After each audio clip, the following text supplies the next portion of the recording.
Business. My colleague Noah Kipkemboi has the adventurer today. We'll be giving you a lot of stories, including what is happening in the hospitality sector. So let's look at some of the stories we've given prominence today. So Petroleum CS snubs Parliament summon to answer to hike in fuel prices. For another time, CS Munyes fails to come up to answer questions of the Senate Committee on Energy. Of course, we'll be giving you that. My colleague Brenda Kerubo has been following that story since morning. We'll be having a phone link with her later on to give us just the details of what transpired. And of course, there's also a story about Kenya Power workers who are on a go-slow. So let's take a look at the other stories which we'll be giving prominence today. Netflix unveils free plan for Kenya as online streaming users will not pay a subscription fee. How cool is that? All right, and finally, airlines are upbeat over UK market as Kenya moved from the red list by the UK government. This and much more. Join us in this 1 hour in which I will be your captain for the flight. But first of all, let's take a look at how the currencies are trading in the Central Bank of Kenya.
Very well, then it is 3 minutes past 3 p.m. East African time. Let's now inform you what's happening in your economy.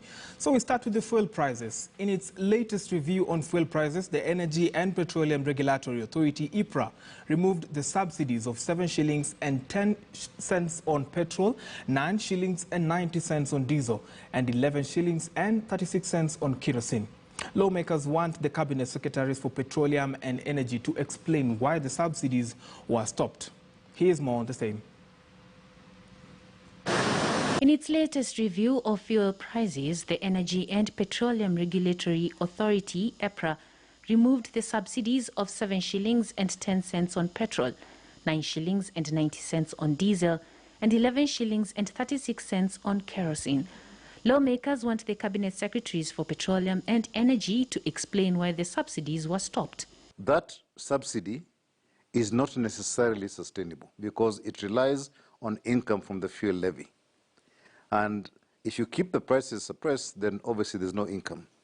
And my considered opinion is that that fuel levy has now run out and the prices have to revert back to the original pricing formula. The fuel subsidy kept diesel and kerosene prices unchanged since April at 107 shillings and 66 cents and 97 shillings and 85 cents a litre, while petrol had remained unchanged at 127 shillings and 14 cents since June. The pricing formula that is being used now in terms of trying to put subsidies, in my view, is not sustainable in the long term, especially if the prices continue going up and the government doesn't have enough revenue to be able to sustain the subsidy. And even as the members of parliament go head-to-head with the cabinet secretaries, the question remains, who will bail out Kenyans from the miasma of high fuel prices? Almost 50% of the value of fuel is as a result of levies and taxes. If you reduce a lot of the levies and modify the taxes, you will actually find that the fuel cost in Kenya would be cheaper than in Uganda and Rwanda. But at the moment, because of the additional loading of levies on the fuel, the price is much higher. Now, why is the price that high? Is because the government, the executive, requires income from some source. But that income is required to fund something else. So the legislature is also increasing a lot of the costs of the legislature itself. So the issue